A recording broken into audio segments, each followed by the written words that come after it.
L'État et le fonctionnement du marché. L'État se doit d'assurer le bon fonctionnement du marché à travers un cadre institutionnel clair et des règles de concurrence respectées par tous. L'État se doit aussi de pallier les défaillances du marché lorsque celui-ci est impuissant, comme dans le cas des biens publics. L'État fixe un cadre institutionnel pour le bon fonctionnement du marché. L'État assure une information fiable sur les marchés. La loyauté de la concurrence est une autre condition nécessaire au bon fonctionnement du marché. L'État met en place un environnement législatif et réglementaire pour interdire par exemple les concentrations excessives, les ententes entre concurrents, les abus de position dominante, les barrières à l'entrée qui faussent le jeu de la concurrence. Au niveau européen, la Commission européenne fixe également des règles de concurrence libres et non faussées. Enfin, au niveau mondial, ce sont les règles de l'Organisation mondiale du commerce, l'OMC, qui organisent la compétition économique internationale. Lorsque la concurrence joue pleinement son rôle, la compétition entre les entreprises se traduit par une baisse des prix, un choix plus large et un regain d'innovation, des éléments positifs pour le consommateur. C'est pourquoi la concurrence est présentée comme un but à atteindre. Les vagues de déréglementation, suppression des monopoles d'État par exemple, illustrent bien cette volonté de renforcer la concurrence.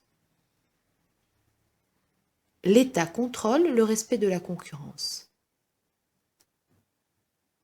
Le respect des règles imposées au niveau national ou international est assuré par des instances de régulation qui contrôlent et sanctionnent le cas échéant.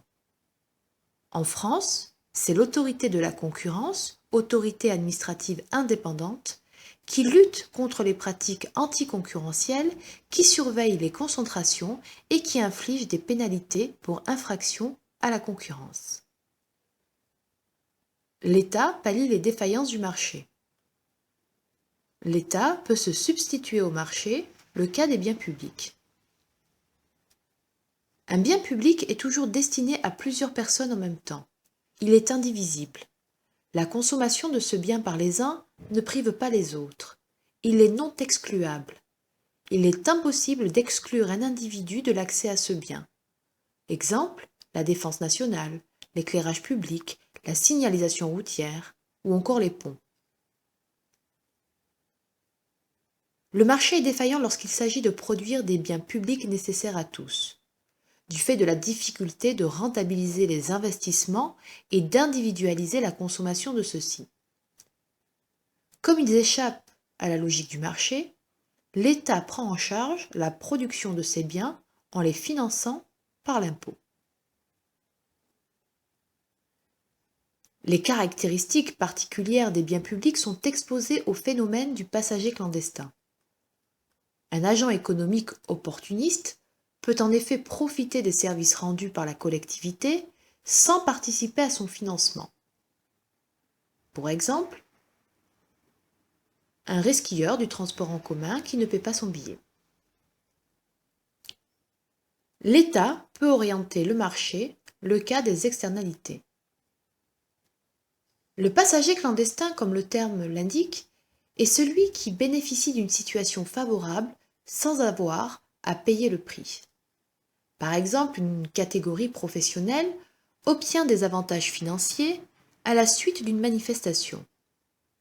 Ceux qui sont restés à la maison tireront le même parti de cette décision que ceux qui auront manifesté, sans en avoir les inconvénients, comme la perte d'une journée de salaire, la participation à la grève, etc. Ce sont des passagers clandestins.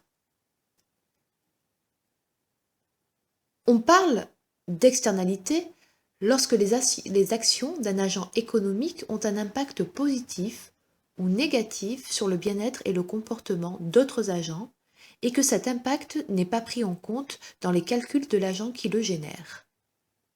Les externalités peuvent se révéler positives ou négatives.